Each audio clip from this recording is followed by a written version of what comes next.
Praise Lord, जय मसीह की।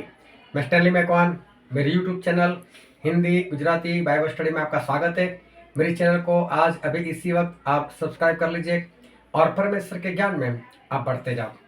पवित्र आत्मा अभी इस संसार में है और हम सभी को चलाते हैं। पवित्र आत्मा के वरदान है, पवित्र आत्मा के फल भी है और पवित्र आत्मा के कई तरह के काम भी है। पवित्र आत्मा हमारे लिए बहुत ही महत्वपूर्ण है।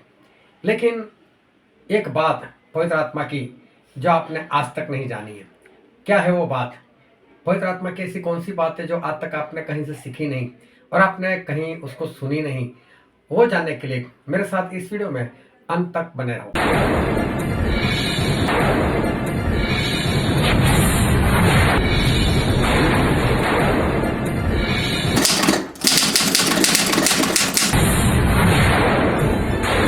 आओ परमेश्वर के वचन की ओर चलते हैं और बाइबल से मत्ती रचित सुसमाचार उसका 25वां अध्याय और हम पढ़ेंगे पहले वचन से लेकर उसके 13 वचन तक। स्वर्ग का राज्य उन 10 कुंवारियों के समान होगा जो अपनी मसाले लेकर दूल्हे से भेंट करने को निकली।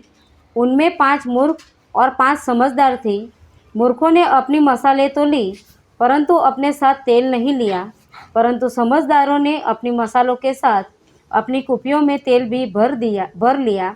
जब दूल्हे के आने में देर हुई तो वे सब ऊँघने लगी और सो गई। आधी रात को धूम मची, देखो दूल्हा आ रहा है, उससे भेंट करने के लिए चलो। तब वे सब कुंवारियाँ उठकर अपनी मसाले ठीक करने लगी। और मूर्खों ने समझदारों से कहा, अपने तेल में से कुछ हमें भी दो, क्योंकि हमारी मसाले बुझी जा रही है। परंतु समझदारों ने उत्तर दिया, कदाचित यह हमारे और तुम्हारे लिए पूरा न हो। भला तो यह है कि तुम बेचने वालों के पास जाकर अपने लिए मोल ले लो। तब वे मोल लेने को जा रही थी तो दूल्हा आ पहुंचा, और जो तैयार थी वे उसके साथ विवाह के घर में चली गई और द्वार बंद किया गया। इसके बाद वे दूसरी कुंवारियाँ भी आकर कहने लगी, हे स्वामी, हमारे लिए द्वार खोल दे। उसने उत्तर दिया, मैं तुमसे सच कहता हूँ, मैं तुम्हें नहीं जानता। इसीलिए जागते रहो, क्योंकि तुम न उस दिन को जानते हो और न उस घड़ी को। परमेश्वर पिता का वचन हमारे लिए बहुत ही आशीषित है और परमेश्वर पिता का वचन सच्चा है और बाइबल में लिखा है, यदि सच्चाई को जानोगे तो सच्चाई तुम्हें आज़ाद करेगी। बहुत ध्यान से आज एक बार फिर परमेश्वर के वचन को सुनते रहना, समझते रहना, हृदय में उतारना और उसके अनुसार चलना, ताकि परमेश्वर के राज के हम वारिस बन सके। जब प्रभु यीशु इस धरती पर आकर मरकर जिंदा होकर वापस चले गए और 40 दिन तक उन्होंने लोगों को दर्शन दिया और 40वें दिन प्रभु यीशु यहाँ से स्वर्ग में चले गए। उसके बाद प्रभु यीशु ने जो चेलों से कहा था कि मैं पवित्र आत्मा भेजूँगा और पवित्र आत्मा पाए बिना यहाँ से निकलना नहीं और यरूशलेम को छोड़ना नहीं, इसलिए जो चेले थे वो सभी एक जगह पर इकट्ठे हो गए और ये चेले और स्त्रियां सभी मिलकर 120 लोग थे। ये 120 लोग एक जगह पर रहते थे और उन लोगों ने 40वें दिन प्रभु यीशु को छोड़कर आने के बाद उन्होंने प्रार्थना शुरू कर ली। प्रार्थना शुरू की, सभी लोग एक मन हो गए, सभी लोग एक चित्त हो गए और सभी लोग एक मन हो गए, सभी लोग एक चित्त हो गए और सभी लोग प्रार्थना करने लग गए। और सभी लोग जब प्रार्थना करने लग गए तो 120 जब एक जगह पर जमा थे और इज़राइल लोगों के डर से, यहूदी लोगों के डर से उन्होंने दरवाज़ा बंद रखा था, बाहर निकल नहीं पा रहे थे, क्योंकि उनको ऐसा था कहीं यीशु मसीह के नाम से हमारी भी सतावट होगी, हमें भी मार देंगे। बाहर नहीं निकलते थे। तो 120 लोगों के लिए खाना वो मुश्किल था कि खाना हर रोज़ कैसे बनाए, क्योंकि 120 लोग अगर खाना खाएंगे तो सोचो कि 120 लोगों के लिए कितना खाना चाहिए। 120 लोगों को अगर पानी पीना है तो पानी कितना चाहिए। और ये ज़माना वो नहीं था कि गवर्नमेंट ने ऐसी सुविधा कर कर रखी हो कि घर घर में वो लोग पानी पहुंचाए। बाहर कुएं पर लेकर जाना होता था और कुएं से पानी लेकर आना होता था। और 120 लोग, अभी समझो 120 लोगों के लिए पानी कितना चाहिए। डर के मारे बाहर तो कोई निकलता नहीं था। तो इसका मतलब ये हुआ, ये सब कुछ अचानक से हो गया था। हाँ, प्रभु यीशु को मालूम था, प्रभु यीशु ने बार बार बताया था मैं मरने वाला हूँ, मैं मरने वाला हूँ, लेकिन किसी ने सीरियस तो लिया नहीं था। और इसलिए इनके पास ना कुछ अनाज भरा हुआ था, ना कोई पानी भरा हुआ था। और इसके कारण ऐसा हुआ कि ये लोगों के पास ना खाना रहा, ना पानी रहा होगा। और 50वें दिन पवित्र आत्मा को इनके लिए उतारे गए। तो 40वें दिन से लेकर 50वें दिन तक, मतलब 10 दिन तक ये लोग एक मन होकर, एक चित्त होकर प्रार्थना में बने रहे। ऐसा प्रेरितों के काम उसके पहले अध्याय में लिखा हुआ है। जब इनके पास खाना नहीं है, जब इनके पास पीने का पानी नहीं है, तो भूखे प्यासे रहकर, मतलब समझ लो उपवास में रहकर इन लोगों ने पवित्र आत्मा के लिए प्रार्थना करना शुरू कर दिया। जब भूख भी लगी है, जब प्यास भी लगी है, तो रात में नींद कैसे आएगी? रात में नींद नहीं आएगी। तो इसका मतलब है कि होल नाइट भी करने लग गए ये लोग। पूरी रात प्रार्थना, पूरे दिन प्रार्थना, एक मन एक चित्त, और बस एक ही बात, पवित्र आत्मा चाहिए, पवित्र आत्मा चाहिए, परमेश्वर पवित्र आत्मा को भेजो, पवित्र आत्मा को भेजो। लगातार ये लोग ऐसे 10 दिन तक प्रार्थना करते रहे। और 50वें दिन इनके ऊपर पवित्र आत्मा हमेशा के लिए उतारे गए। हालेलुया। ध्यान से समझना, जब मैं नया नया मसीह में आया था और मैं बाइबल पढ़ता था, तो मुझे सबसे ज़्यादा जो सवाल होते थे वो पवित्र आत्मा को लेकर ही होते थे। क्योंकि मैं कई संगति में जाता था और वहाँ पर मैं पास्टर लोगों को देखता था, मैं विश्वासी लोगों को देखता था। कई जगह पर मैंने ऐसा देखा कि पास्टर से फूंक मारते थे और लोग उछल उछल कर गिर जाते थे। पास्टर किसी के सर के ऊपर हाथ रखता था और लोग गिर जाते थे। मैं भी प्रार्थना करवाने के लिए जाता था, मैं गिरता नहीं था। तो मैं टेंशन में आ जाता था, ये सब क्या हो रहा है मेरे साथ कि लोग गिर रहे हैं, मुझे तो कुछ हो नहीं रहा है, मैं गिर नहीं रहा हूँ, ये पवित्र आत्मा है क्या?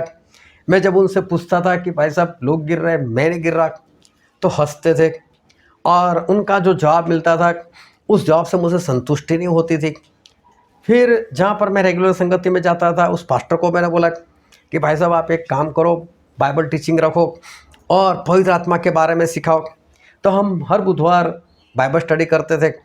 तो उन्होंने बोला कि चलो स्टैनली बोल रहे हैं कि पवित्र आत्मा के ऊपर स्टडी, तो इस बुधवार से हम पवित्र आत्मा पर स्टडी करेंगे। अभी मैं बहुत खुशी खुशी बुधवार में चाहता था, लेकिन पवित्र आत्मा की स्टडी तो बात की बात है, मुझे पवित्र आत्मा का नाम भी नहीं सुनाई देता था। मैंने इनको बोला पवित्र आत्मा के बारे में सिखाओ, ये सिखा क्या रहे? तो वहाँ से भी कुछ मुझे सीखने को मिला नहीं। और मेरे अंदर लगातार सवाल, पवित्र आत्मा है क्या, पवित्र आत्मा है क्या, पवित्र आत्मा किस तरह से काम करते, किसको पवित्र आत्मा कहते? तो बात जो है वो समझ में नहीं आती थी और कहीं पर सीखने को भी मिलती नहीं थी। ऐसे पढ़ते एक बार एक वचन मेरी निगाह के सामने आया और वचन में ऐसा लिखा था, एक वचन हम पढ़ते हैं 1 कुरिन्थी उसका 2 अध्याय और उसका 11 वचन। मनुष्यों में से कौन किसी मनुष्य की बातें जानता है? केवल मनुष्य की आत्मा जो उसमें है। वैसे ही परमेश्वर की बातें भी कोई नहीं जानता, केवल परमेश्वर का आत्मा। यहाँ पर लिखा है कि मनुष्य की बातें कौन जानता है? कौन मनुष्य की बातें जानता है? तो बोला मनुष्य की बातें मनुष्य का आत्मा ही जानता है।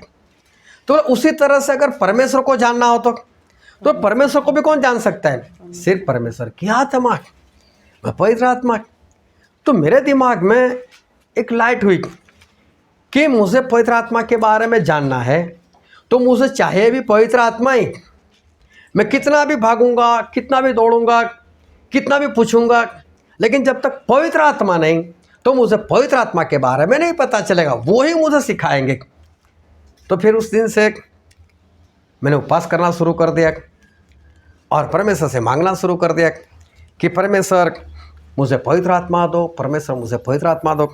हर रोज़ बस रात में एक बार खाना और धीरे धीरे ये तो एक आदत सी हो गई कि दिन में एक ही टाइम खाता था, आदत ही हो गई, ऐसा लगता ही नहीं था कि उपवास किया। तो मैंने एक दिन छोड़कर खाना शुरू किया कि चलो आज खाया, अभी कल नहीं खाऊंगा, अभी परसों खाऊंगा। फिर धीरे धीरे मुझे ऐसा लगा कि इसमें भी तो मुझे कुछ हो नहीं रहा। फिर मैंने 3-3 दिन गैप लगा दिए, आज खाया फिर 3 दिन छोड़कर चौथे दिन खाना। एक ही बात, बस पवित्र आत्मा छे, पवित्र आत्मा छे, पवित्र आत्मा छे। दिन में मालूम नहीं मैं कितनी बार प्रार्थना करता था।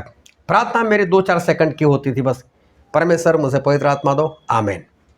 लेकिन बार बार इतना बोलते रहना, घुटनों के बाल आना, हाथों को उठाना, सर को झुकाना, बस इतना बोलना, परमेश्वर मुझे पवित्र आत्मा दो, आमीन। परमेश्वर मुझे पवित्र आत्मा दो, आमीन। जब जब जैसे जैसे वक्त मिलता था 30 बार, 40 बार, 50 बार, लेकिन दिन में हर रोज़ ये बार ये प्रार्थना मैं करता रहता था। ऐसे करते करते एक बार जैसे ही मैंने प्रार्थना की और तभी परमेश्वर की एक आवाज़ आई, हर रोज़ मांगता रहता है, हर रोज़ मांगता रहता है। कभी देखा भी कि पवित्र आत्मा तुझे दिए गए कि नहीं, अभी पवित्र आत्मा मेरे अंदर है कि नहीं मुझे मालूम ही नहीं, लेकिन परमेश्वर की आवाज़ आई, कभी इसको तो भी चेक करके पवित्र आत्मा तेरे अंदर है कि नहीं। और तभी मेरी बड़ी बेटी, जैसे ये प्रार्थना हुई, जैसे मेरा आमीन हुआ, जैसे परमेश्वर मुझसे ये बात की, और तभी मेरी बड़ी बेटे को बुखार आ गया। और बिंदु ने कहा कि देखो इसको बुखार है। मैं खुश हो गया, प्रेज लॉर्ड, ये तो बहुत आनंद की बात है, क्योंकि मुझे मेरे साथ जो परमेश्वर ने बात की थी मुझे चेक करना था। तो मैंने उसको हाथ भी नहीं लगाया, मैंने दूर से बोला चल बुखार प्रभु यीशु के नाम से भाग यहाँ से। मैं बोला अभी चेक करो, और बुखार गायब। मैं बोला परमेश्वर आपका धन्यवाद। परमेश्वर ने आत्मा भी दिया और तुरंत उसी वक्त उस आत्मा का सबूत भी दिखाया कि हाँ मैंने तुझे पवित्र आत्मा दिया है, और देख तेरे अंदर पवित्र आत्मा है। चलते चलते परमेश्वर ने मेरा आगे एक बात जाहिर की कि तू मेरा प्रेरित है। परमेश्वर ने मुझे प्रेरित बनाया। चलते चलते प्रेरित क्या है, उसका काम क्या है, वो परमेश्वर ने बताया। मेरा प्रेरित के नाम से मेरा अभिषेक हुआ और परमेश्वर ने जाहिर कर दिया बस तू प्रेरित है। और बाइबल में एक वचन लिखा है जो है प्रेरितों के काम में, उसका 8वां अध्याय और उसका 18वां वचन। जब समौन ने देखा कि प्रेरितों के हाथ रखने से पवित्र आत्मा दिया जाता है। यहाँ पर लिखा है कि प्रेरित के हाथ रखने से पवित्र आत्मा दिए जाते हैं।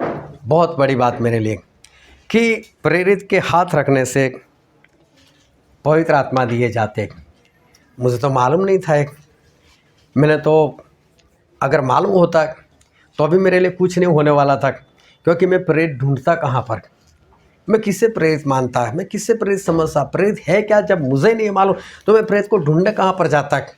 ना ही मैंने मेरे आसपास में कोई ऐसा देखा कि जिसने आज तक ये बात सिखाई कि प्रेरित होने चाहिए जो सर के ऊपर हाथ रखते और पवित्र आत्मा मिलते। लेकिन जब परमेश्वर ने मुझे प्रेरित चुना तब मुझे ये बात पता चले कि प्रेरित तो वो है कि जो किसी के सर के ऊपर हाथ रखकर प्रार्थना करता है तो उसको पवित्र आत्मा दिए जाते। और मेरे जरिए मालूम नहीं कितने लोगों को पवित्र आत्मा दिए गए, मालूम नहीं अनगिनत लोगों को पवित्र आत्मा जो है वो दिए गए। बहुत लोगों को परमेश्वर ने मेरे जरिए पवित्र आत्मा दिए। पंजाब से 2 भाई हमारे बीच में आते तो उनके बारे में भी परमेश्वर ने बताया था, और मैं चाहता था कि वो लोग पंजाब में रहकर सेवा करें और यहाँ पर उन्हीं की लैंग्वेज में वो प्रचार करें। तो मैं चाहता था कि वो मेरे साथ आए, वो लोग यहाँ पर वडोदरा में आए और आकर यहाँ पर उनका बपतिस्मा हो, सच्चा बपतिस्मा हो और उनको पवित्र आत्मा मिले। तो मैंने कई बार उनको बोला आप आओ आओ आओ, 3 साल लग गए लेकिन आते नहीं थे। आखिर में मैंने एक बार उनको बताया कि देखो अगर आप वडोदरा आ जाओगे ना तो मैं वादा करता हूँ और दावा भी करता हूँ कि आप पवित्र आत्मा से भर जाओगे। तो मेरे सामने तो कुछ नहीं बोले, लेकिन आपस में बात करते हैं इसके पास पवित्र आत्मा का झूला रखा है क्या कि जो ऐसे निकाल कर हमको दे देंगे। लेकिन एक चाहत भी थी कि चलो पवित्र आत्मा मिलते से चले जाते, और पवित्र आत्मा के लालच में वो लोग मेरे साथ इस जगह पर वो लोग आए और उनको भी परमेश्वर ने मेरे जरिए पवित्र आत्मा दिलाए, और पवित्र आत्मा से भरकर आज बहुत बढ़िया वो परमेश्वर का नाम ले रहे, परमेश्वर की सेवा कर रहे। और आज भी जब वहाँ पर बपतिस्मा होता है और पवित्र आत्मा की ज़रूरत होती है, वो पहले मुझे फ़ोन कर कर बता देते हैं बपतिस्मा का प्रोग्राम रखना है, कब आओगे और कब आ सकते हो, क्योंकि पवित्र आत्मा के लिए आप चाहिए। और मालूम नहीं वहाँ पर आज तक कितने लोगों का बपतिस्मा हुआ और कितने लोग मेरे जरिए वो पवित्र आत्मा वहाँ पर पाए। कई बार मुझे बोलते यहाँ पर भी किसी को प्रेरित बना दो ना। मैंने बोला परमेश्वर बोलेंगे तो बना देंगे, लेकिन अभी तक तो मैं ही वहाँ पर जाता हूँ और परमेश्वर ने बहुत लोगों को पवित्र आत्मा दिलाए। अभी ध्यान से समझना कि परमेश्वर आज पवित्र आत्मा के बारे में हमें बहुत कुछ सिखाने वाले। तो लोगों को तो बहुत आसानी से पवित्र आत्मा मेरे जरिए मिल गई। मैंने तो काफ़ी मेहनत की, बहुत प्रार्थना की, बहुत उपवास किए, लेकिन मेरे जरिए लोगों को बहुत आसानी से पवित्र आत्मा जो है वो मिल गए। लेकिन ये पवित्र आत्मा है कौन? हम पवित्र आत्मा की बातें करते हैं, लेकिन सही में पवित्र आत्मा है कौन? क्या पवित्र आत्मा कोई आत्मा है? क्या पवित्र आत्मा कोई शक्ति है? क्या पवित्र आत्मा कोई व्यक्ति है? पवित्र आत्मा वो सही में है कौन?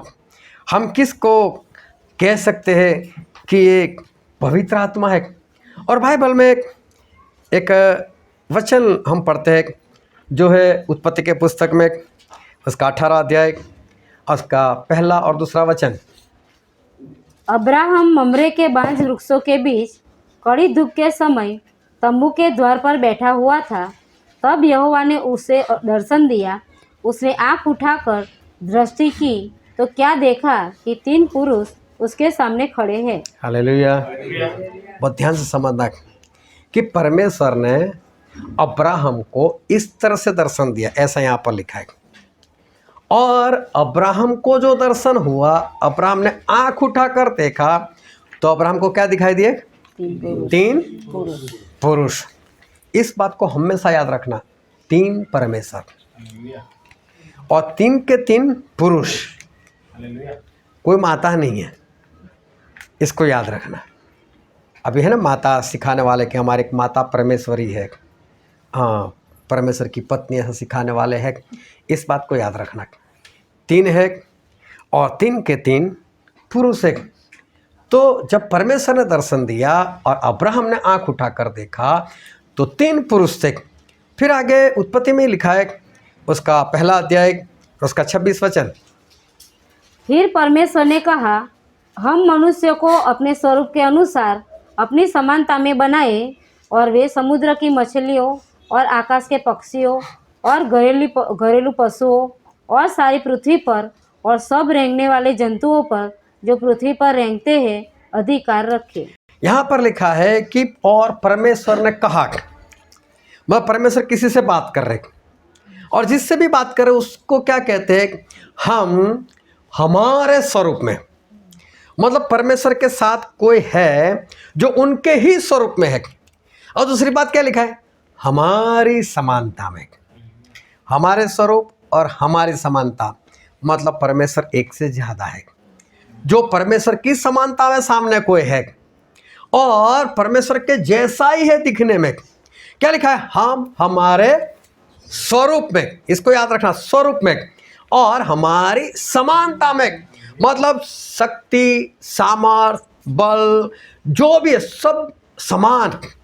हमारी समानता में हम इंसान को बनाए, हमारे स्वरूप में और हमारी समानता में। मतलब जो लोग बात कर रहे हैं वो भी एक समान है और एक समान दिखने वाले लोग हैं। हालेलुया। अभी परमेश्वर ने हमको बनाया, तो परमेश्वर ने कैसे बनाया? तो अय्यूब के पुस्तक में ऐसा लिखा है, अय्यूब का पुस्तक उसका 33वां अध्याय और 4था वचन। मुझे परमेश्वर के आत्मा ने बनाया है और सर्वशक्तिमान की सांस से मुझे जीवन मिलता है। हालेलुया। हमें किसने बनाया? परमेश्वर की आत्मा ने। परमेश्वर की आत्मा ने, मतलब पवित्र आत्मा ने। हालेलुया। पवित्र आत्मा ने हमको बनाया।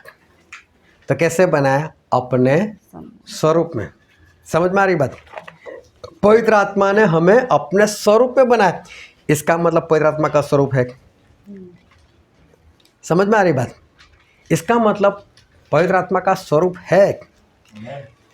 उन्होंने हमें उनके जैसा बनाया, इसका मतलब उनको भी 2 हाथ है, उनको भी 2 पैर है, मतलब पवित्र आत्मा का शरीर है।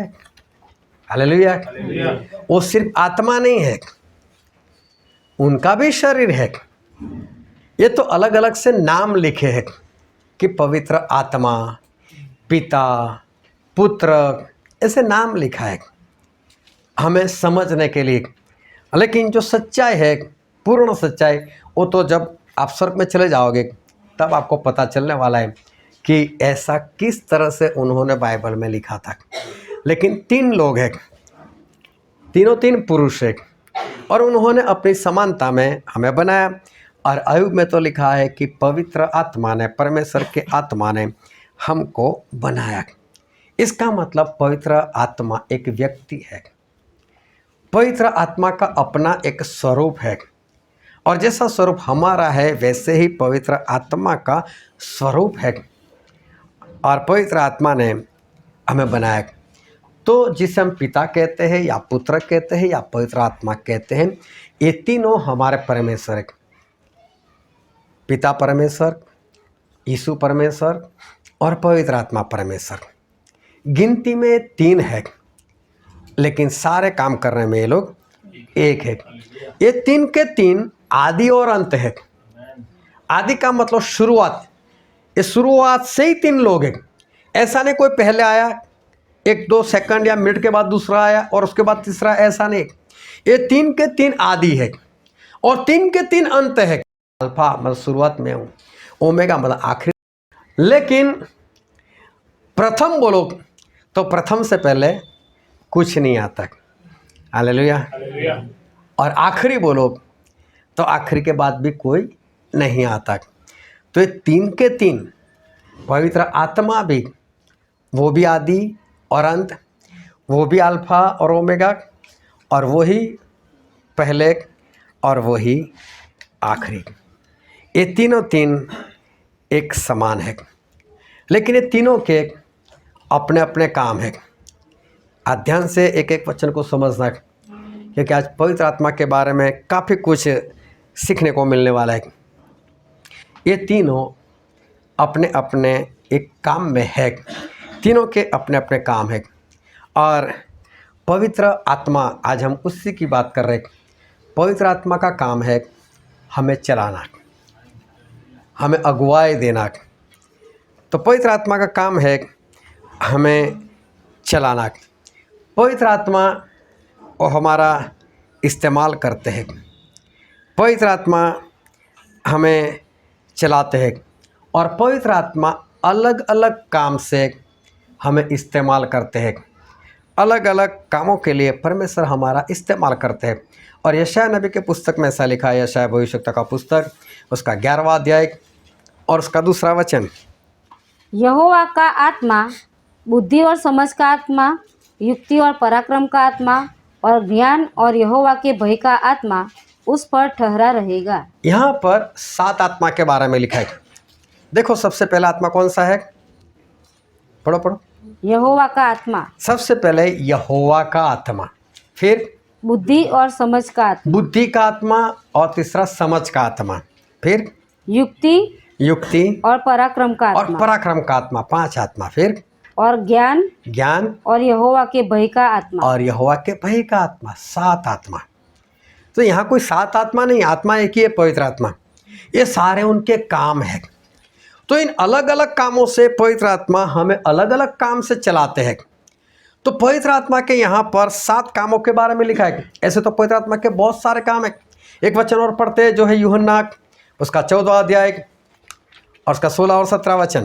मैं पिता से विनती करूंगा और वह तुम्हें एक और सहायक देगा कि सर्वदा तुम्हारे साथ रहे, अर्थात सत्य का आत्मा, जिसे संसार ग्रहण नहीं कर सकता, क्योंकि वह न उसे देखता है और न उसे जानता है।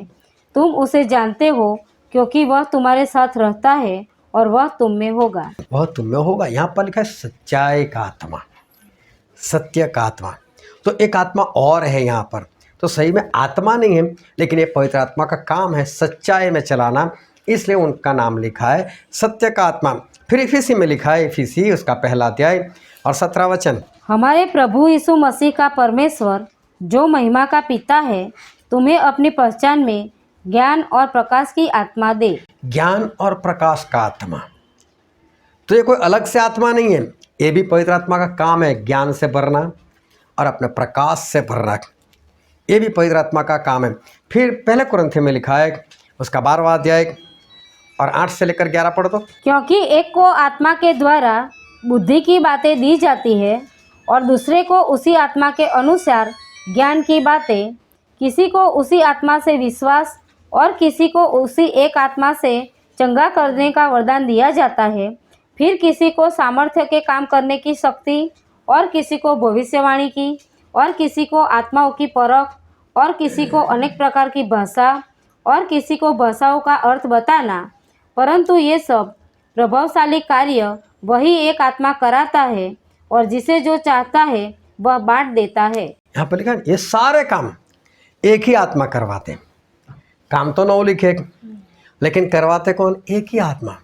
तो पवित्र आत्मा एक ही है, लेकिन उनके काम ऐसे बहुत सारे जो बाइबल में अलग अलग जगह पर अलग अलग से लिखे हुए। फिर गलातिया में ऐसा लिखा है, गलातिया उसका 5वां अध्याय और 22 और 23 वचन, आत्मा का फल प्रेम, आनंद, शांति, धीरज, कृपा, भलाई, विश्वास, नम्रता और संयम है। ऐसे ऐसे कामों के विरोध में कोई भी व्यवस्था नहीं। ये सारे जो फल है वो भी समझ लो एक काम ही है। प्रेम करना, आनंद में रहना, शांति में रहना, सहन करना, नरमाई से रहना, ये सारे काम ही है। ये सब कुछ पवित्र आत्मा करवाते हैं। हालेलुया। तो पवित्र आत्मा के ऐसे बहुत सारे काम है और अलग अलग कामों से परमेश्वर अलग अलग लोगों का इस्तेमाल करते हैं। फिर एक वचन और पढ़ते हैं जो है यूहन्ना उसका 14वां अध्याय और उसका 26 वचन, परंतु सहायक अर्थात पवित्र आत्मा जिसे पिता मेरे नाम से भेजेगा वह तुम्हें सब बातें सिखाएगा और जो कुछ मैंने तुमसे कहा है वह सब तुम्हें स्मरण कराएगा। यहाँ पर ऐसा लिखा है कि जब पवित्र आत्मा तुम पर आएंगे तो वो पवित्र आत्मा तुम्हें सिखाएंगे।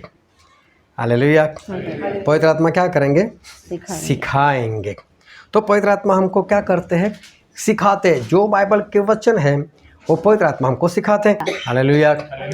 पवित्र आत्मा का काम वचन को याद दिलाना और पवित्र आत्मा का काम सिखाना भी है। हालेलुया। अब इसको खास ध्यान रखना कि पवित्र आत्मा का काम सिखाना भी है।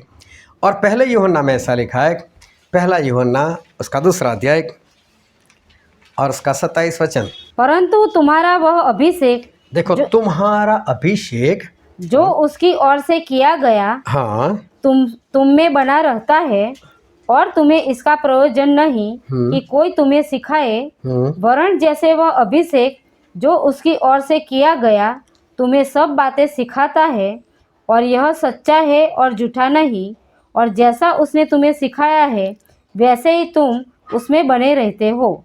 क्या लिखा है? अभिषेक सिखाता है ना। अभिषेक क्या करता है? सिखाता है। और यूहन्ना 14:26 में क्या पढ़ा?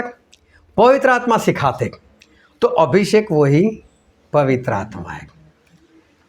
और बोले तुम उसमें बने रहो, पवित्र आत्मा में बने रहो, पवित्र आत्मा के अभिषेक में बने रहो।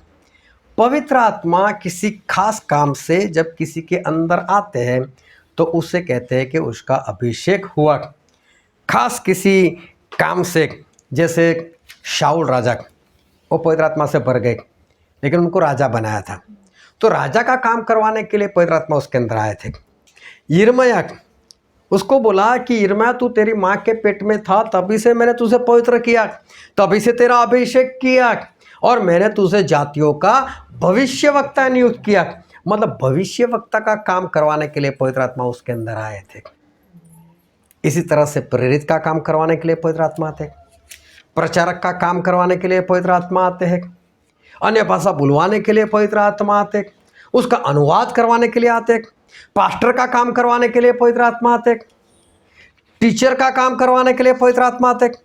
और ये जो भी काम से पवित्र आत्मा आते हैं उस काम के लिए आए, इसलिए कहा जाता है कि उस इंसान का अभिषेक हुआ। हालेलुया। और वो अभिषेक मतलब पवित्र आत्मा हमको क्या करते, सिखाते। बोले अभी उसको कोई सिखाए ऐसी जरूरत नहीं। शमूएल ने शाऊल को यही बोला था कि शाऊल जब भविष्यवक्ता की मंडली तुझे मिले और तू उसके अंदर मिल जाएगा तो तेरे अंदर भी पवित्र आत्मा आ जाएंगे और उसके बाद जैसे तुझे समझ में आया ना ऐसे चलते रहना। अब तुझे सिखाने की जरूरत नहीं रहेगी। पवित्र आत्मा जब अंदर आते अभिषेक को लेकर और किसी खास काम के लिए अभिषेक के लिए आते, तब पवित्र आत्मा उसके अंदर रहकर उस अभिषेक के बारे में उसको बार बार लगातार पवित्र आत्मा सिखाते। तो ये सारे काम किसके हैं? ये सारे काम पवित्र आत्मा के हैं। पवित्र आत्मा हम इंसान का अभिषेक करते हैं किसी खास काम के लिए, और उस काम परमेश्वर पवित्र आत्मा हमारे पास से करवाते हैं।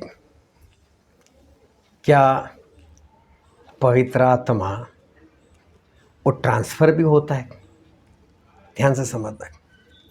क्या पवित्र आत्मा ट्रांसफ़र भी होता है? बीच में मैं किसी को मिलने के लिए गया था। वहाँ पर उस बहन ने ऐसा बताया कि स्टैनली भाई एक लड़की है, उसको अन्य भाषा चाहिए, उसको बहुत भूख है, बहुत प्यास है, अन्य भाषा बहुत मांगती है। मैंने बोला चल आज उसका दिन आ ही गया, बुला लो उसको, आज ही उसको अन्य भाषा मिल जाएगी, लेकर आओ उसको। उसको फ़ोन किया, मेरे पास एक परमेश्वर का दास आया और दावे के साथ करे कि आपको अन्य भाषा मिल ही जाएगी। लड़की आई और आई तो बैठी, काफ़ी हमारी बातें हुई। उसके बाद जब उसके लिए प्रार्थना की बात हुई तो उसने उस बहन से पहले कुछ कान में कहा, और उस बहन ने मुझे बताया कि स्टैनली पे प्रार्थना करना इसके लिए, लेकिन इसके सर के ऊपर हाथ मत रखना। मैंने बोला बात ख़त्म है, अभी अन्य भाषा नहीं हो सकती। पौलुस ने तीमुथी को ऐसा कहा कि तेरे सर के ऊपर हाथ रखने से जो वरदान तुझे मिला है उसका इस्तेमाल करता रहे। हाथ रखने से परमेश्वर वरदान देते हैं, जो मांगते हैं वो वरदान परमेश्वर किसी के हाथ रखने से दे देते हैं। तो ये तो परमेश्वर ने ठहराया हो, तो मुझे हाथ तो रखना चाहिए था।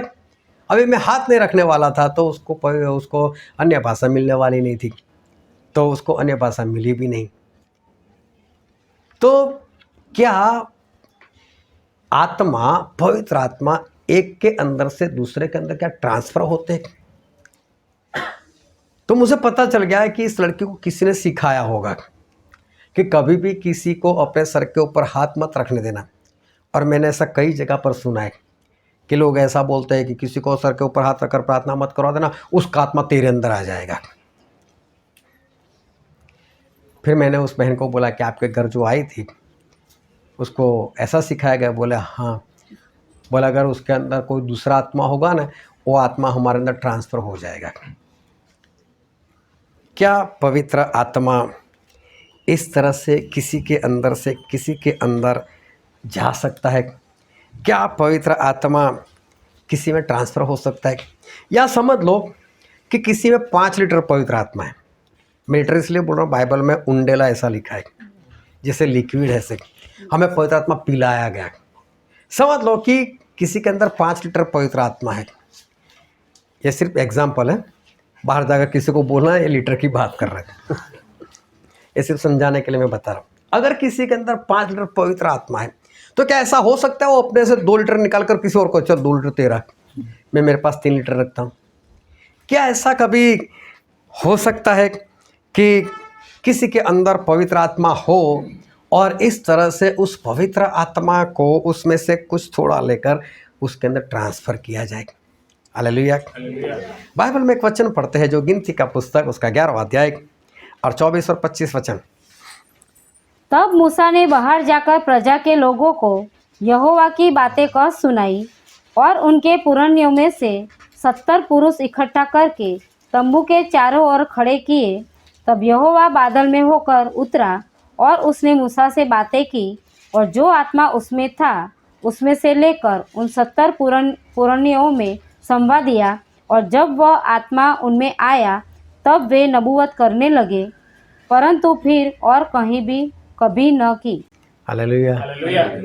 क्या पवित्र आत्मा ट्रांसफर हो सकता है? क्या किसी के अंदर से लेकर किसी को दिया जा सकता है? हालेलुया। यहाँ पर हमने स्पष्ट पढ़ा, अभी ध्यान से समझना, कि मूसा के अंदर पवित्र आत्मा थे और परमेश्वर ने ऐसा बोला कि मूसा जो अगुए तूने ठहराए 70 को उनको बुला ला, और बोले तेरे अंदर जो पवित्र आत्मा है उनमें से मैं लेकर मैं 70 को बांट दूंगा। अभी कितने लीटर है मालूम नहीं, सिर्फ समझाने के लिए। अभी समझो उसमें से 70 लोगों को बांट देंगे तो मूसा के पास कितने रहेंगे? हालेलुया। समझना इस बात को कि पवित्र आत्मा क्या इस तरह से लोगों के अंदर ट्रांसफ़र किया जाता है कि उसमें से लेकर किसी और को दिया जाए। पवित्र आत्मा के अलग अलग काम हैं। मूसा एक बार सुबह से लेकर रात तक लोगों का न्याय करते रहे और पास में उनका ससुर बैठे थे। ससुर को ऐसा, मेरा दामाद, मेरा जमाई अभी मेरे साथ बात कर, अभी मेरे साथ बात कर। यहाँ तो 2 लोग आते थे, मूसा हमारा ऐसा झगड़ा हो गया, ऐसा, अच्छा क्या तूने क्या किया, तूने क्या किया, क्या है, चलो ये फैसला, जाओ दूसरा हाजिर। उसके ससुर का ऐसा अभी मेरे साथ बात करे, लेकिन सुबह से लेकर शाम तक हो गई, बात करने का मौका ही नहीं मिला। मूसा तो लगातार वही काम।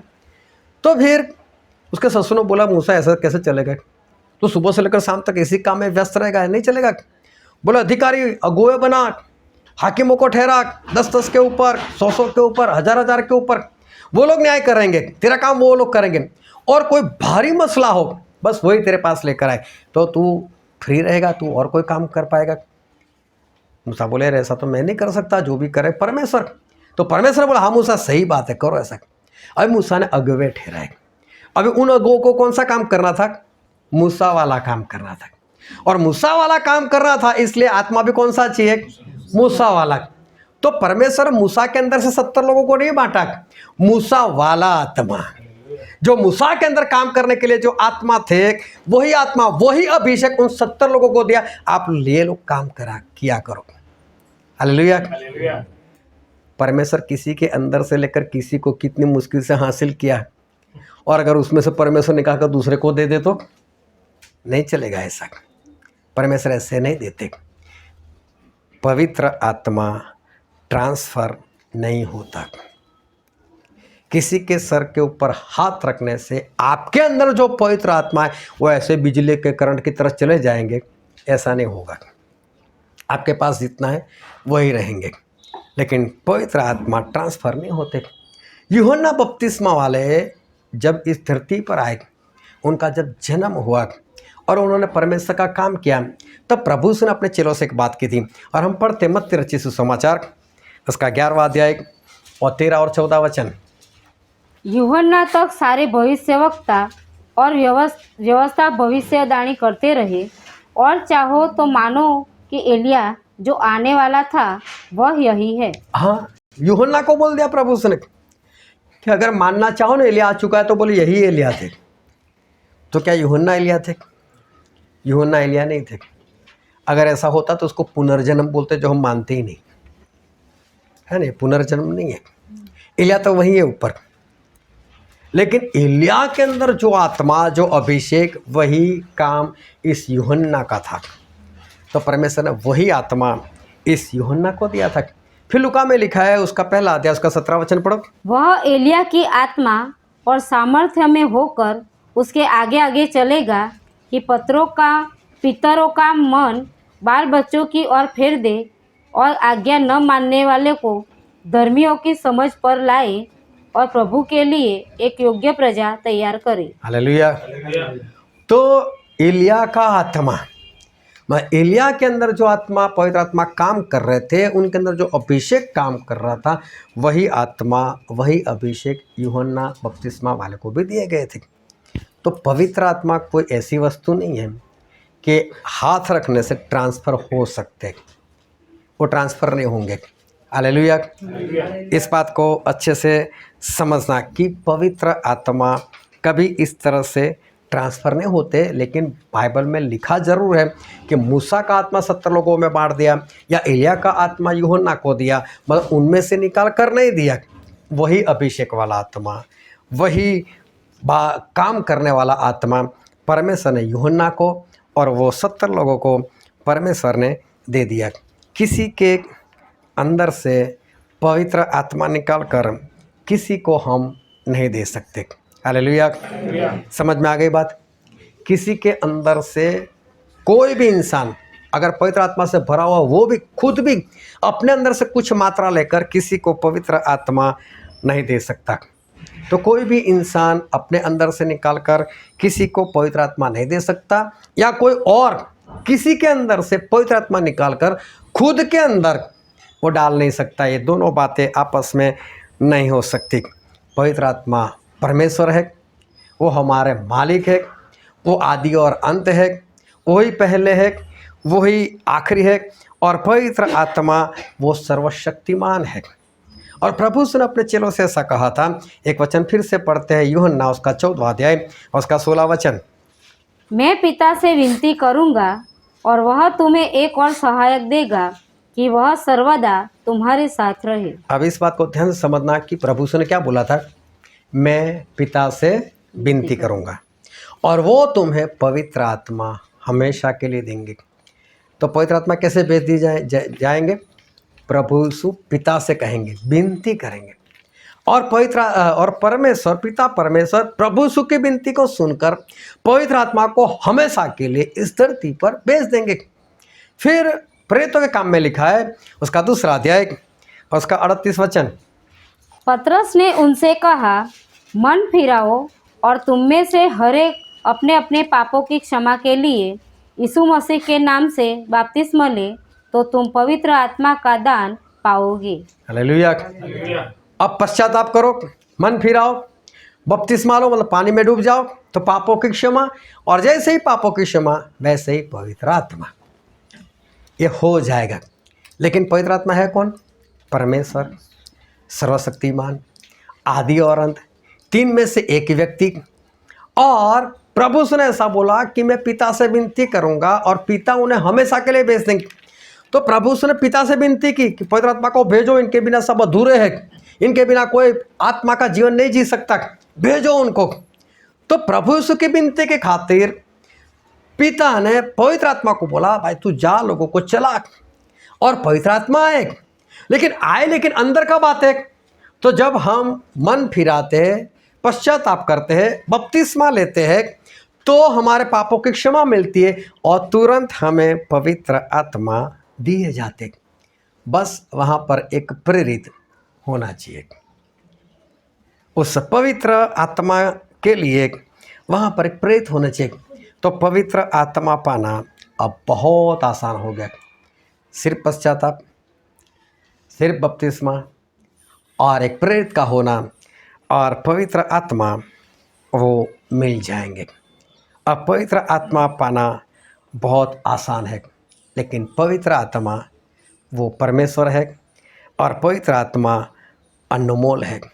उनके वरदान वो भी अनमोल है, उनके फल वो भी अनमोल है, उनका अभिषेक भी अनमोल है। पवित्र आत्मा वो हमारे लिए एक अनमोल है। और दूसरे कुरिन्थी में ऐसा लिखा है, 2 कुरिन्थी उसका 1 अध्याय और 22 वचन। जिसने हम पर छाप भी कर दी है और बयाने में आत्मा को हमारे मनों में दिया। बयाने में पवित्र आत्मा हमें दिया।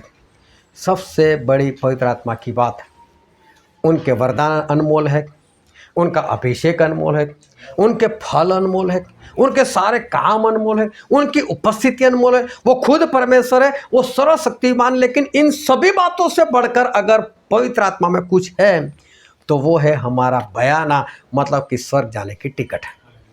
ये सबसे बड़ी बात हमारे लिए कि पवित्र आत्मा हमारे अंदर है, तो समझो वो एक टिकट का काम करेगी जो हमें स्वर्ग में एंट्री देंगे। अगर स्वर्ग के दरवाजे के ऊपर कोई खड़ा है और अगर हम अंदर जाएंगे, भाई साहब टिकट, तो वो है पवित्र आत्मा। तो सबसे बड़ी बात हमारे लिए ये है कि पवित्र आत्मा हमारे स्वर्ग जाने की टिकट है। फिर उसका 5वां अध्याय और 5 वचन, 2 कुरिन्थी। जिसने हमें इसी बात के लिए तैयार किया है वह परमेश्वर है, जिसने हमें बयाने में आत्मा भी दिया है। हालेलुया। एक बार फिर यहाँ पर लिखा है कि पवित्र आत्मा हमारे लिए बयाना है। पवित्र आत्मा वो स्वर्ग जाने की टिकट है। अभी ध्यान से एक बार फिर से समझ लेना, पवित्र आत्मा 3 परमेश्वर में से एक व्यक्ति, वो हमारे परमेश्वर, वो आदि और अंत, वो पहले और आखिरी, वो सर्वशक्तिमान, उनके अनमोल काम, उनका अनमोल अभिषेक, उनका अनमोल फल और उनके अनमोल वरदान, ये सब कुछ पवित्र आत्मा के। वो हमारे नौकर नहीं है, वो हमारे मालिक है, उन्होंने हमारी रचना की है, वो सर्वशक्तिमान है।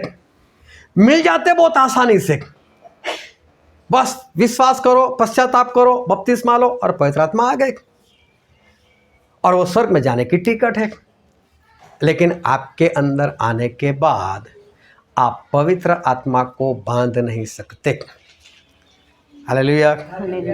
पवित्र आत्मा को आप बांध नहीं सकते। उनको आसानी से पा तो सकते, लेकिन पाने के बाद आप पवित्र आत्मा को बांध कर नहीं रख सकते।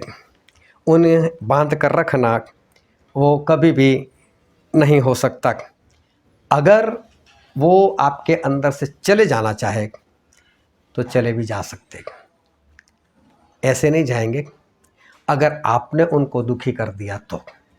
एक एक बातों को नोट करना आज कि परमेश्वर आज बहुत बड़ी बात पवित्र आत्मा को लेकर हमें सिखाने के लिए जा रहे। आप उनको बांध कर नहीं रख सकते। आज आ जाएंगे आसानी से, लेकिन आप उनको बांध कर नहीं रख सकते। चलो स्वर्ग की टिकट है, इसको पैक कर कर रखो, ऐसे हम उनको पैक कर कर नहीं रख सकते, बांध कर हम नहीं रख सकते। हमारी अलमारी में या कहीं पर उनको बांध कर नहीं रख सकते। हमारे दिल के अंदर भी हम पवित्र आत्मा को बांध कर नहीं रह सकते। पवित्र आत्मा हम में से चले जा सकते अगर दुखी हो गए तो। और इसलिए इफिसी में ऐसा लिखा है, इसको 4 अध्याय और उसका वचन 30, परमेश्वर के पवित्र आत्मा को शोकित मत करो, जिससे तुम पर छुटकारे के दिन के लिए छाप दी गई है। लिखा है ना, उसको शौकित मत करो, उसको दुखी मत करो। अगर दुखी करोगे तो फिर चले जाएंगे। अगर पवित्र आत्मा को अगर कोई दुखी करता है तो वो दुखी होकर चले जाते। सिर्फ आत्मा होता तो दुख नहीं होता, लेकिन शरीर है उनका, उनका स्वरूप है और उनको दुख भी होता है। वो किसी से खुश भी होते हैं, लेकिन जब दुखी होते हैं तब वो चले जाते। लेकिन पवित्र आत्मा कब दुखी होते और किस बात से दुखी होते, और जब वचन पढ़ते हो, सुनते हो, तो जांचने को प्रयत्न करना कि ऐसे कौन से काम है जिससे पवित्र आत्मा दुखी होते और चले जाते, और ये काम कहीं आप लोग तो नहीं कर रहे, उसके बारे में जांचते रहना। और रोमिया में ऐसा लिखा है, रोमन उसका 8वां अध्याय उसका 26 और 27 वचन, इसी रीति से आत्मा भी हमारी दुर्बलता में सहायता करता है, क्योंकि हम नहीं जानते कि प्रार्थना किस रीति से करना चाहिए, परंतु आत्मा आप ही ऐसी आहें भर भर कर, जो बयान से बाहर है, हमारे लिए विनती करता है। और मनों का जांचने वाला जानता है कि आत्मा की मनसा क्या है, क्योंकि वह पवित्र लोगों के लिए परमेश्वर की इच्छा के अनुसार विनती करता है। हालेलुया। कुछ समझ में आ रही है बात? यहाँ पर ऐसा लिखा है कि क्या प्रार्थना करनी चाहिए, प्रार्थना के शब्द क्या होने चाहिए वो हम नहीं जानते, लेकिन पवित्र आत्मा हमारे अंदर रहकर हमारे मुंह के जरिए बोलकर वो प्रार्थना करवाते हैं। तो पवित्र आत्मा क्या करवाते? प्रार्थना करवाते। इसका मतलब पवित्र आत्मा को प्रार्थना करवाना पसंद है। हालेलुया।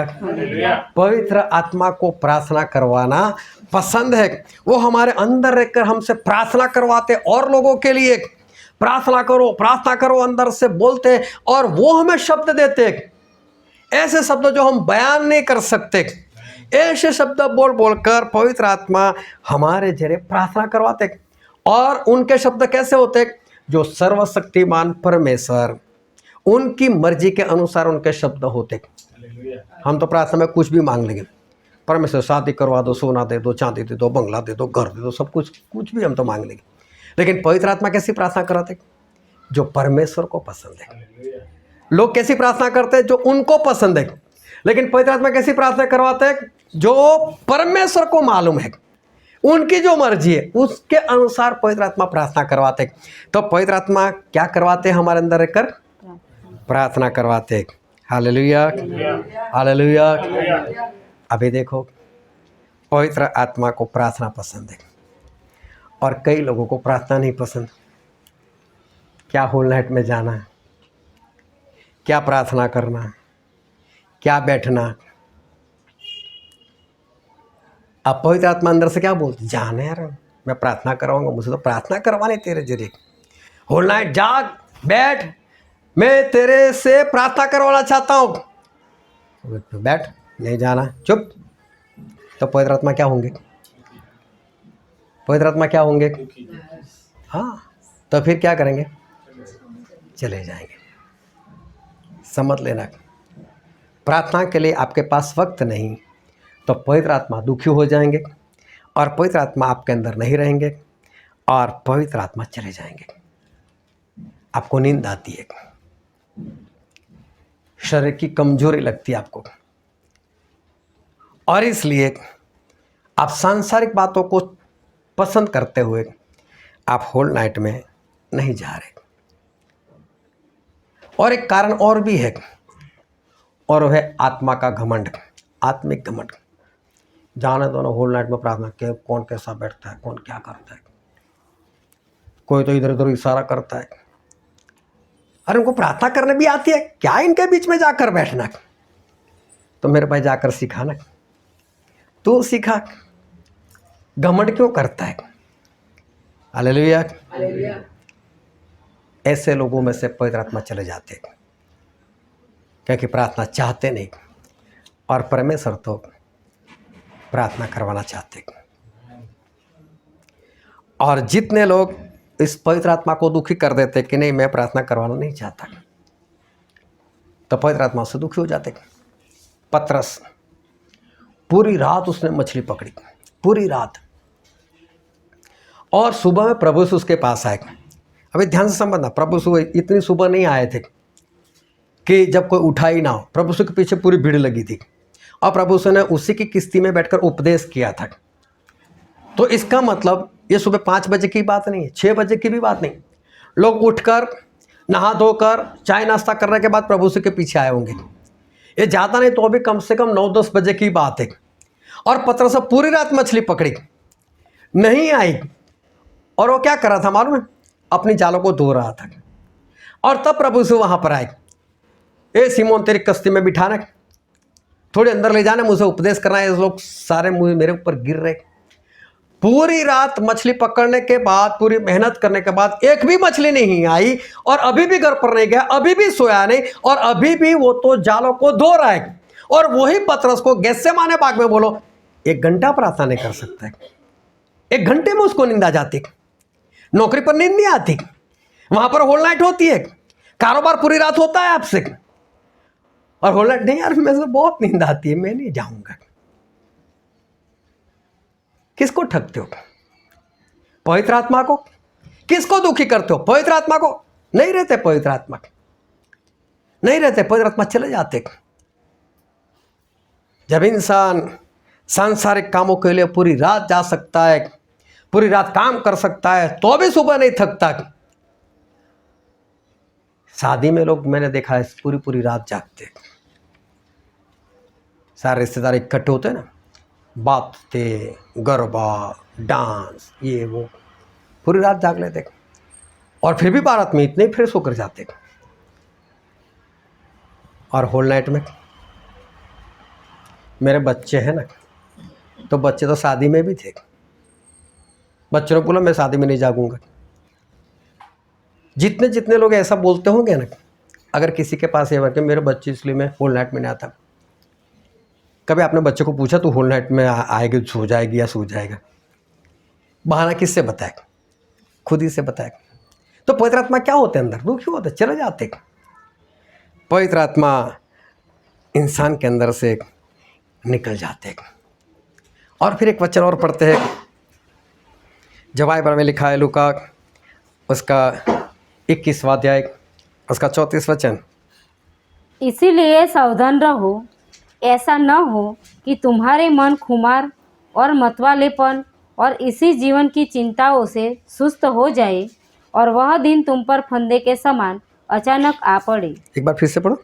इसीलिए सावधान रहो, ऐसा न हो कि तुम्हारे मन खुमार और मतवालेपन और जीवन की चिंताओं से सुस्त हो जाए और वह दिन तुम पर फंदे के समान अचानक आ पड़े।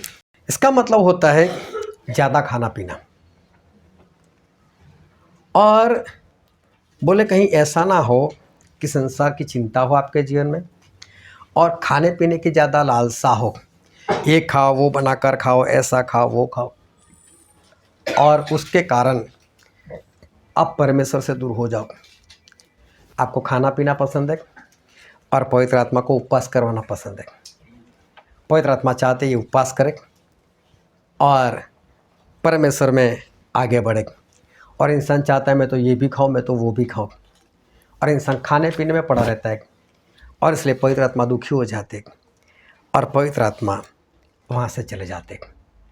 इंसान खाने पीने में व्यस्त रहता है और पवित्र आत्मा तो उपवास चाहते, और इसलिए पवित्र आत्मा वहाँ से चले जाते हैं दुखी होकर।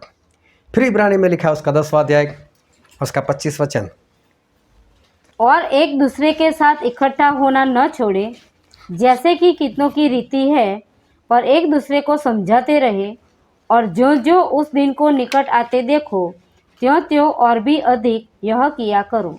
यहाँ पर लिखा है कि जैसे जैसे प्रभु यीशु का आना निकट होता है वैसे वैसे ज़्यादा संगति में रहो।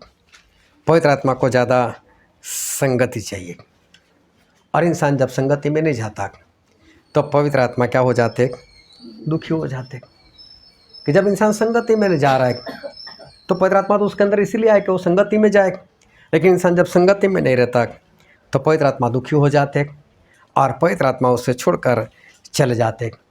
पवित्र आत्मा प्रेम है, वो लोगों को प्रेम करना सिखाते, लेकिन इंसान जब किसी के प्रति बैर रखता है तो फिर पवित्र आत्मा दुखी होकर वो वहाँ से चले जाते।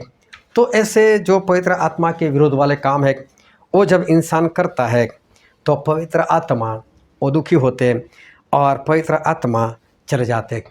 और कई लोग होते हैं कि जो बड़े होशियार होते, कैसे होशियार होते हैं मालूम है? कि उनको मालूम है, सीखे हुए, कि पवित्र आत्मा को एक बार खो लेते हैं फिर पाना बहुत मुश्किल होता है, नामुमकिन सा होता है।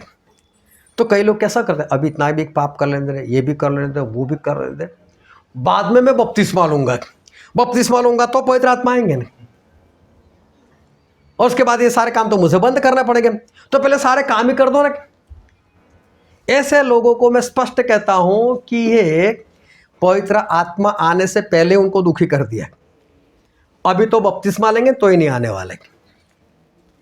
जो जानबूझकर अपना बपतिस्मा लेट कर रहा है समझ लो उसके अंदर तो नहीं आएंगे अभी, क्योंकि उसको मालूम है कि मैं पवित्र आत्मा पा लूंगा और फिर मैं ये काम नहीं कर सकता, मैं वो काम नहीं कर सकता, अभी मुझे सारे पाप कर लेने दे, बाद में मैं बपतिस्मा लूंगा। तो मैं स्पष्ट बोलता हूँ, जितने लोगों ने आज तक इस तरह से पवित्र आत्मा को रोक कर रखा, आज के बाद लेकर बताना बपतिस्मा नहीं आएंगे, पवित्र आत्मा नहीं आएंगे।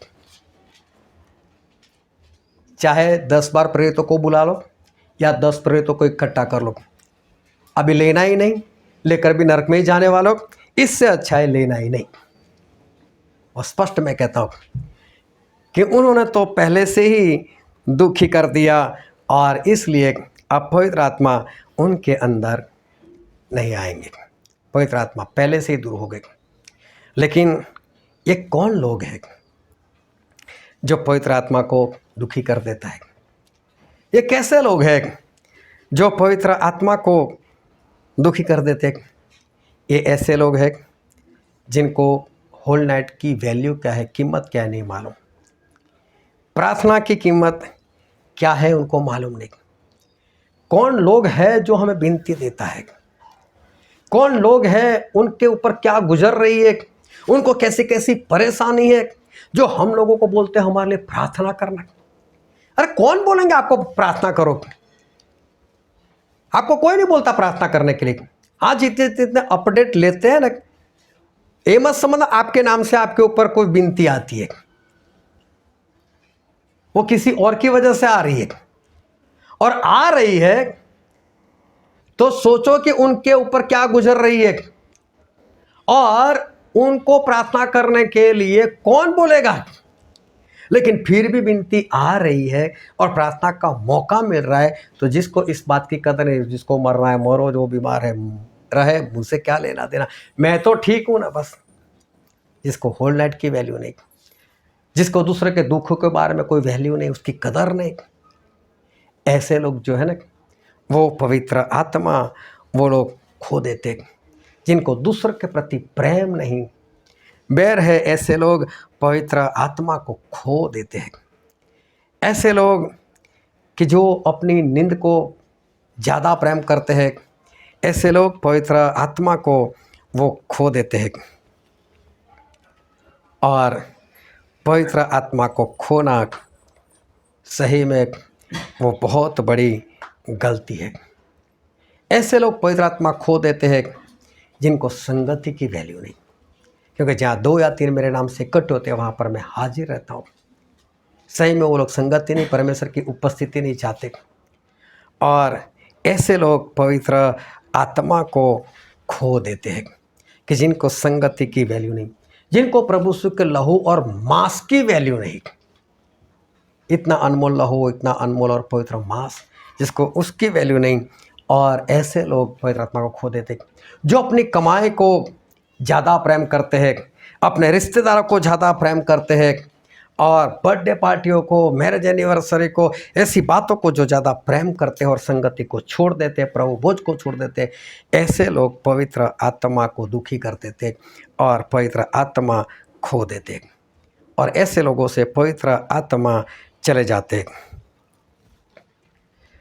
और पवित्र आत्मा एक बार चले गए, एक बार पवित्र आत्मा को खो दिया, क्या इंसान उस पवित्र आत्मा को पा सकता है? पाने की बात तो छोड़ो, पहले उसने खो क्यों दिया? क्योंकि उसको आसानी से मिल गए थे। बस एक प्रेरित मिल गया, बपतिस्मा ले लिया, पवित्र आत्मा पा लिया।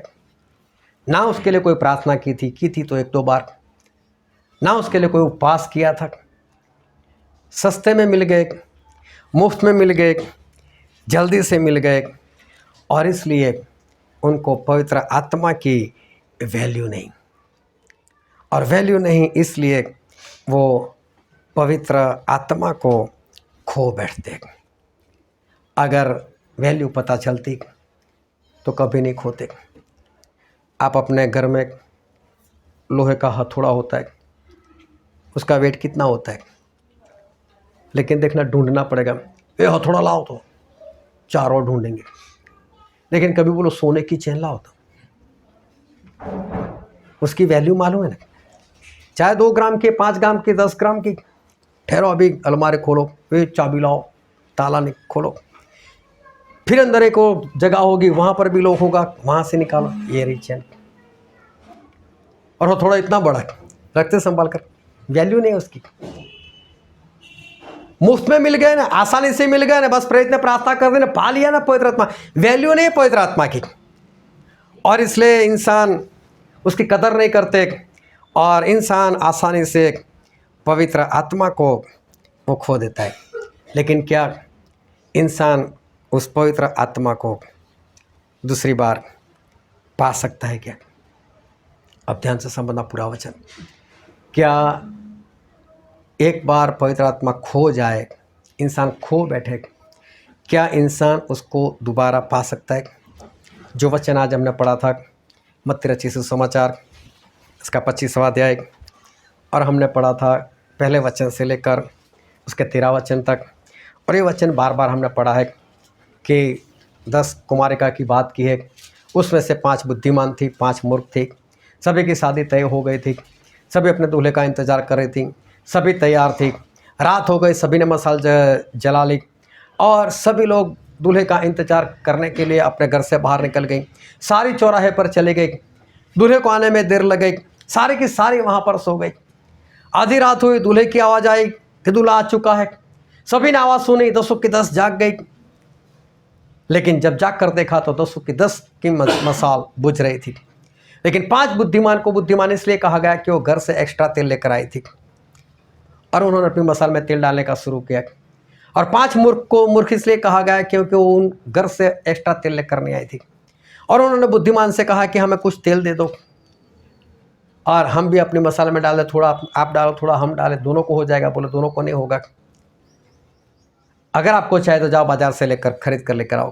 वो बाज़ार में चली गई, वापस आई, दूल्हा आ चुका था, अपने दुल्हन को लेकर चला गया था, दरवाज़ा बंद हो गया था और 5 मूर्ख ने वहाँ जाकर खड़काया। बोले कौन हो? बोले हम आपकी दुल्हन। बोले हम नहीं जानते, चले जाओ यहाँ से।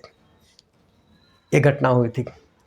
और एक सवाल मैं इस घटना से पूछना चाहता हूँ कि इसमें दूल्हा कौन है? जोरों से बोलो, दूल्हा कौन है और दुल्हन कौन है? मंडली है, कलीसिया है।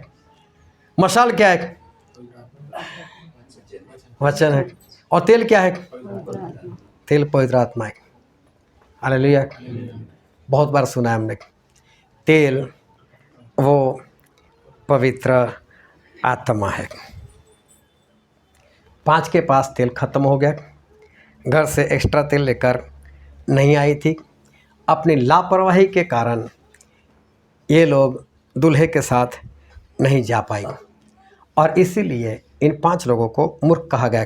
लेकिन वहाँ पर एक वचन पढ़ते हैं जो है 8वां वचन। मूर्खों ने समझदारों से कहा, अपने तेल में से कुछ हमें भी दो, क्योंकि हमारी मसाले बुझी जा रही है। हालेलुया। तेल मतलब पवित्र आत्मा। क्या किसी से मांग सकते? मांगा तो सही, मांग तो सकते, मिलेगा नहीं। कोई अपने अंदर से पवित्र आत्मा निकाल कर किसी को दे सकता है? 5 लीटर है, चलो 2 लीटर दे देता हूँ, नहीं दे सकते। कोई निकाल कर नहीं ले सकता और कोई निकाल कर दे भी नहीं सकता, नहीं होगा ऐसा।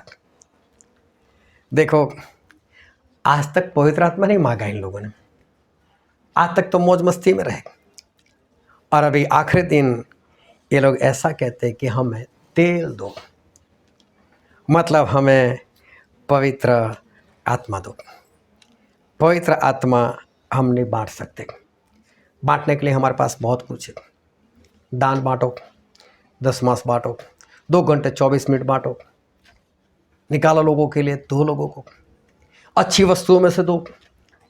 बाइबल में लिखा है, सीखने वाला सिखाने वाले को दे। ये भी बांटो, दे सकते हो, कुछ भी दे सकते हो। अपना सोना बांटो, पैसा बांटो, घर बांटो, कपड़े बांटो, सब्जी बांटो, अनाज बांटो, कुछ भी हो सकता है पवित्र आत्मा को छोड़कर।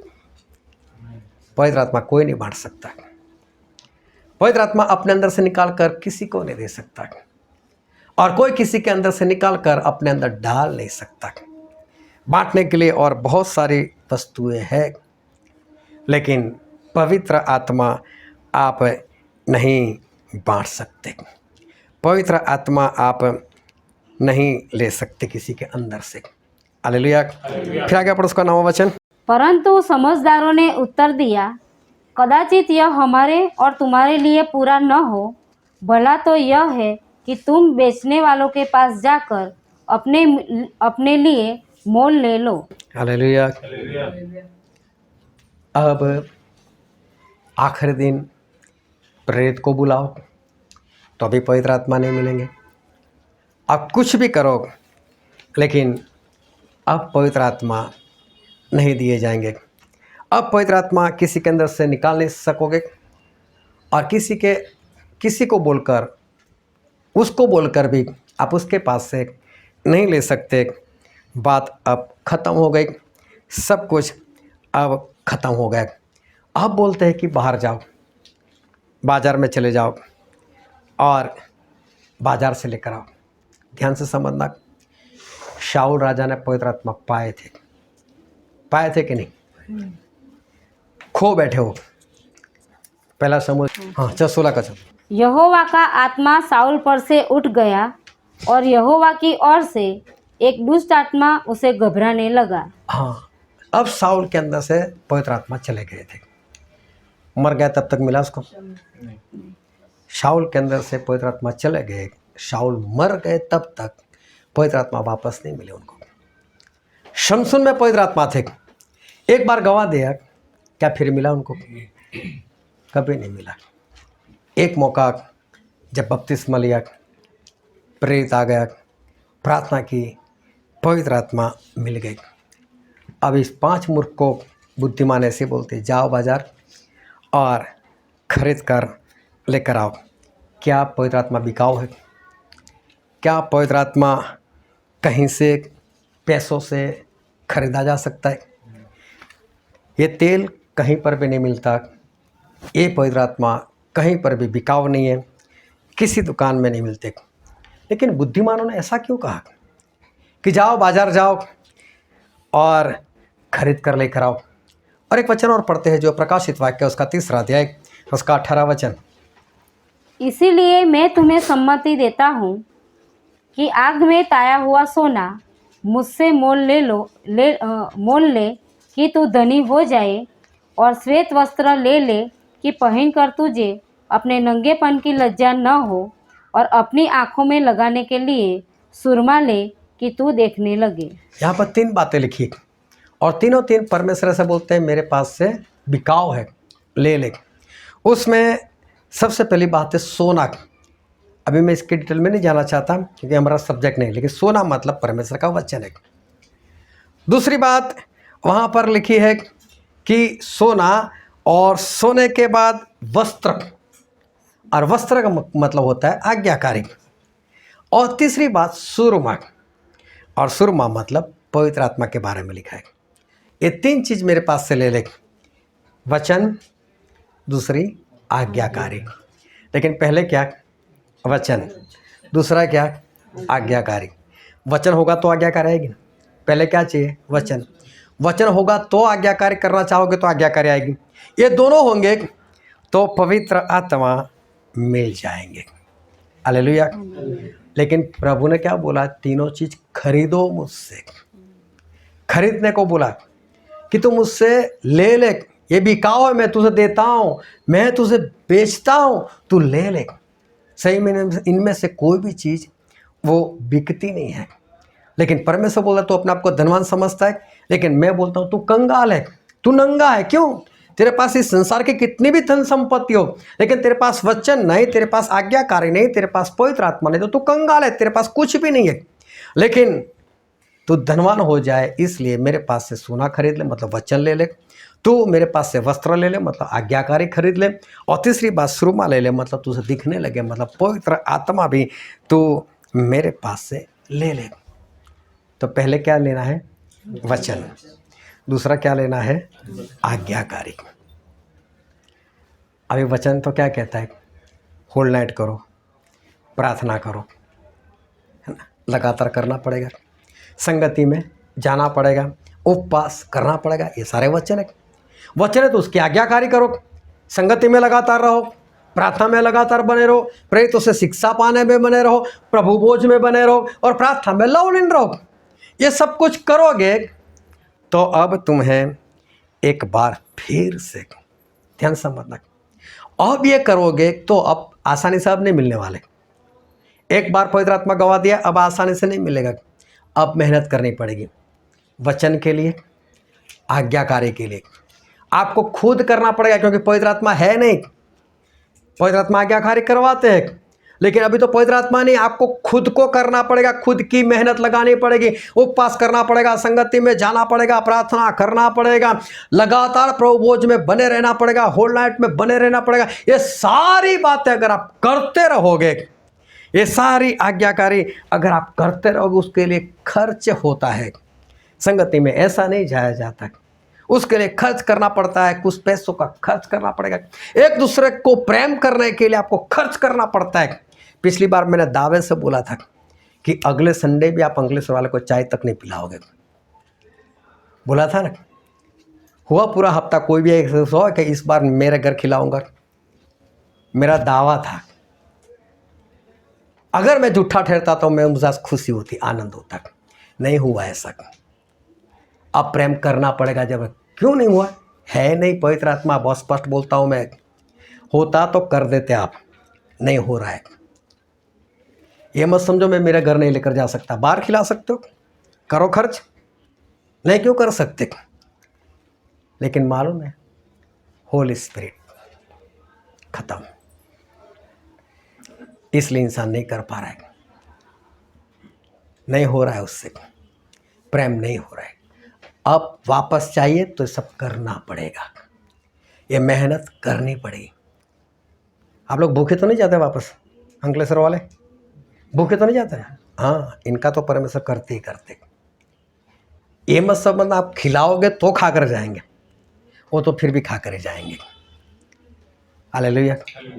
कोई तो बोलो कि मैं आपको स्टेशन पर लेने के लिए आ जाऊंगा, बस में मत जाना, रिक्शा के खर्च मत करना, मैं आपको मीटिंग वाली जगह पर पहुंचा दूंगा। बिना प्रेम नहीं होता। अगर दूसरी बार पवित्र आत्मा चाहिए तो करना पड़ेगा, करना पड़ेगा। इनके लिए नहीं, ये तो सिर्फ एग्जाम्पल है। लगातार प्रार्थना में, संगति में, प्रभु भोज में, इन सारी बातों में बना रहना पड़ेगा, क्योंकि प्रेरितों के काम में ऐसा लिखा है, उसका 5वां अध्याय और उसका 32 वचन, हम इन बातों के गवाह हैं और वैसे ही पवित्र आत्मा भी, और पवित्र आत्मा भी गवाह है, जिसे परमेश्वर ने उन्हें दिया है, जो उसकी आज्ञा मानते हैं। हालेलुया, जो उनकी आज्ञा मानते। पहले तो बपतिस्मा से दे दिया था, चलो सस्ते में, अब स्कीम खत्म हो गई, गंवाने के बाद सब कुछ खत्म। अब खुद मेहनत करो, खुद आज्ञाकारी करो और पाओ पवित्र आत्मा। अब ऐसे नहीं मिलने वाले, अब मेहनत करनी पड़ेगी। प्रेत को बुलाओ, 10 बार बुलाओ, 100 बार बुलाओ, कुछ नहीं होने वाला। अब मेहनत करो, अब खुद आज्ञाकारी करो और खुद अब उसको पाने का प्रयत्न करो। स्त्रियों ने बोला जाओ बाजार में जाओ, बाजार में जाओ।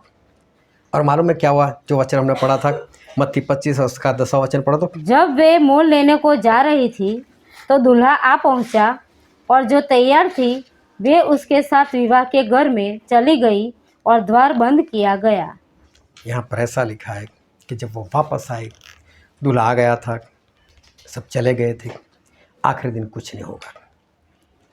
आज मौका है, गंवा बैठे हो, मौका मिल रहा है आज, आज्ञाकारी में आ जाओ, वचन में आ जाओ, करो मेहनत, करो खर्च और आज्ञाकारी करते रहोगे तो परमेश्वर अपनी आज्ञा मानने वाले को भी पवित्र आत्मा देते। एक मौका है आखिरी दिन आने से पहले, करो और पार लो ताकि बचाए जाओ। हालेलुया।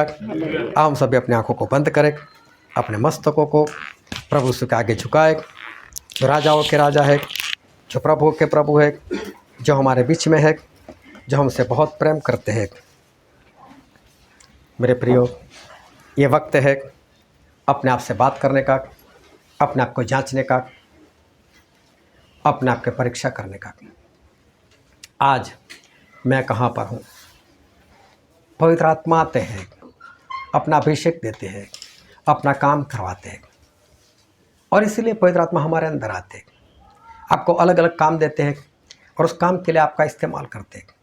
लेकिन जितने लोग इस इस्तेमाल में आते नहीं, प्रार्थना करना चाहते नहीं, संगति में रहना चाहते नहीं, उनसे पवित्र आत्मा दुखी हो जाते हैं, और दुखी हो जाते तो चले जाते हैं, और दुखी होकर चले जाते हैं तो उनका वापस पाना बहुत मुश्किल है। लेकिन परमेश्वर ने एक मौका दिया है। परमेश्वर कहते फिर से मेरे वचन में आओ, आज्ञाकारी में लगातार बने रहो, तब आज्ञा मानने के कारण मैं तुम्हें पवित्र आत्मा दूंगा।